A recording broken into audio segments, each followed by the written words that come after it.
Assalamualaikum warahmatullahi wabarakatuh. Bagaimana kabar anak-anak semua? Alhamdulillah, kalian semua dalam keadaan sehat walafiat. Semoga semuanya selalu diberi kesehatan jasmani maupun rohani. Mudah-mudahan diberi lapang dada, dimudahkan memahami pelajaran dan dalam segala urusan, sehingga nantinya akan mendapatkan ilmu yang bermanfaat. Baiklah anak-anak, pada pertemuan sebelumnya, kalian sudah belajar surat Al-Ma'un. Maka pada pertemuan kali ini, kita akan belajar tentang mari mengenal Rasul-Rasul Allah. Adapun tujuan pembelajaran pada bab ini adalah, setelah mempelajari bab ini, kalian diharapkan mampu memahami makna beriman kepada Rasul Allah. Mengenal dan menghafal nama-nama Rasul Allah Subhanahu wa Ta'ala dan Rasul Ulul Azmi. Ada beberapa pokok-pokok bahasan pada bab ini, yaitu A. Makna beriman kepada Rasul-Rasul Allah. B. Nama-nama Rasul Allah. C. Tugas dan sifat Rasul-Rasul Allah. D. Rasul-Rasul Ulul Azmi. E. Hikmah beriman kepada Rasul-Rasul Allah. Dalam kesempatan ini kita akan membahas pokok bahasan pertama, kedua dan ketiga, yaitu makna beriman kepada Rasul-Rasul Allah. Nama-nama Rasul Allah, tugas dan sifat Rasul-Rasul Allah. Baiklah anak-anak, mari kita mulai pembahasan kita hari ini. Yang pertama kita akan mempelajari makna beriman kepada Rasul-Rasul Allah. Beriman kepada Rasul Allah artinya meyakini dengan sepenuh hati bahwa Allah mengutus Rasul untuk menjadi teladan manusia. Beriman kepada Rasul Allah merupakan salah satu rukun iman yang keempat. Dengan beriman kepada Rasul Allah, manusia akan selamat di dunia dan akhirat. Lalu siapa saja nama-nama Rasul Allah yang wajib diketahui? Berikut ini jawabannya. Allah mengutus Rasul untuk menyampaikan risalah kepada umat manusia. Risalah itu berisi tentang petunjuk dan pedoman hidup. Umat manusia yang mengikuti risalah dari Rasul akan selamat dunia dan akhirat. Umat manusia yang tidak mengikuti risalah Rasul tidak akan selamat di dunia dan akhirat. Al-Quran menyebutkan bahwa jumlah para nabi dan Rasul sangat banyak. Di antara mereka, ada yang kisahnya disebut dalam Al-Quran, ada pula yang tidak.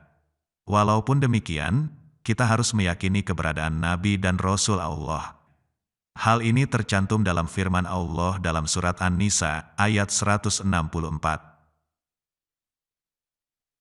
Artinya, dan ada beberapa Rasul yang telah kami kisahkan mereka kepadamu sebelumnya, dan ada beberapa Rasul lain yang tidak kami kisahkan mereka kepadamu. Dan kepada Musa, Allah berfirman langsung. Adapun Nabi dan Rasul Allah yang wajib kita ketahui berjumlah 25, yaitu sebagai berikut. 1. Adam alaihi salam. 2. Idris alaihi salam. 3. Nuh alaihi salam. 4. Hud alaihi salam. 5. Soleh alaihi salam. 6. Ibrahim alaihi salam. 7. Lut alaihi salam. 8. Ismail alaihi salam. 9. Ishak alaihi salam. 10. Yakub alaihi salam. 11. Yusuf alaihi salam. 12. Ayub alaihi salam. 13. Suaib alaihi salam. 14. Harun alaihi salam. 15. Musa alaihi salam. 16. Ilyasa alaihi salam. 17. Zulkifli alaihi salam. 18. Daud alaihi salam. 19. Sulaiman alaihi salam. 20. Ilyas alaihi salam. 21. Yunus alaihi salam. 22. Zakaria alaihi salam. 23. Yahya alaihi salam. 24. Isa alaihi salam. 25. Muhammad sallallahu alaihi wasallam. Pokok bahasan berikutnya adalah tugas dan sifat Rasul-Rasul Allah. Tugas Rasul Allah yaitu memimpin manusia agar hidup sejahtera dan bahagia di dunia dan di akhirat. Seluruh nabi dan Rasul Allah membawa ajaran yang sama, yaitu mengesahkan Allah dan mengajak umat manusia menyembah hanya kepada Allah. Ajaran untuk mengesahkan Allah itu disebut ajaran Tauhid. Adapun sifat-sifat Rasul ada 3 macam, yaitu 1. Sifat wajib bagi Rasul, ada 4 sifat. 2. Sifat mustahil bagi Rasul, ada 4 sifat. 3. Sifat jais bagi Rasul, ada 1 sifat. Sifat-sifat wajib bagi Rasul artinya sifat yang harus dimiliki seorang Rasul. Sifat-sifat mustahil bagi Rasul artinya sifat yang tidak dimiliki seorang Rasul. Mengapa Rasul harus memiliki sifat-sifat wajib? Berikut ini penjelasannya. Pertama, Rasul itu bersifat sidik, artinya benar. Seorang Rasul selalu benar dalam perkataan dan perbuatan. Mustahil dia bersifat kizib, artinya berkata dusta atau bohong. Kedua, Rasul harus amanah, artinya dapat dipercaya. Seorang Rasul mustahil bersifat khianat, artinya curang atau tidak dapat dipercaya. Dia wajib menyampaikan amanah Allah kepada kaumnya. Semua perkataan, perbuatan dan tindakan Rasul harus benar, dan tidak boleh ingkar janji. Ketiga, Rasul bersifat tablik, artinya menyampaikan. Maksudnya adalah menyampaikan wahyu yang diterima dari Allah. Seorang Rasul harus menyampaikan pesan Allah kepada umatnya, walaupun terasa sulit atau dianggap membahayakan. Rasul tidak boleh menyembunyikan sesuatu yang telah diberikan Allah kepadanya. Oleh karena itu mustahil dia bersifat kitman, artinya menyembunyikan wahyu. Keempat, Rasul bersifat fatonah, artinya cerdas, pandai dan bijaksana.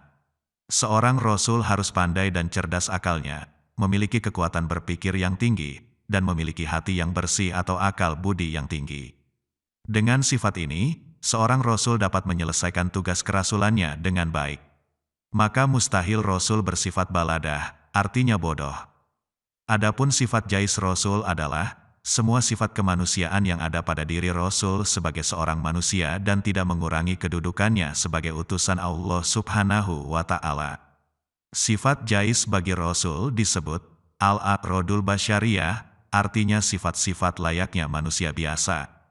Contoh sifat tersebut antara lain adalah makan, minum, lapar, haus, sakit, tidur, sedih, senang, susah, semakin tua, meninggal dunia, dan sifat-sifat manusiawi lainnya. Rangkuman. Dari uraian tadi dapat kita ambil beberapa kesimpulan sebagai berikut. 1. Beriman kepada Rasul Allah artinya meyakini dengan sepenuh hati bahwa Allah mengutus Rasul untuk menjadi teladan manusia. 2. Beriman kepada Rasul Allah merupakan salah satu rukun iman yang keempat. 3. Jumlah Nabi dan Rasul yang wajib kita ketahui ada 25 orang. 4. Seluruh Nabi dan Rasul Allah membawa ajaran Tauhid, yaitu ajaran untuk mengesahkan Allah.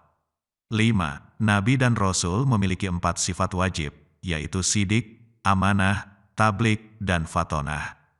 6. Nabi dan Rasul memiliki 4 sifat mustahil, yaitu kizib, khianat, kitman, dan baladah. 7. Nabi dan Rasul memiliki sifat jais, yaitu sifat-sifat layaknya manusia biasa, al-aqrodul basyariyah. Demikianlah pembelajaran kita hari ini. Sekarang kalian sudah memahami apa makna beriman kepada Rasul-Rasul Allah.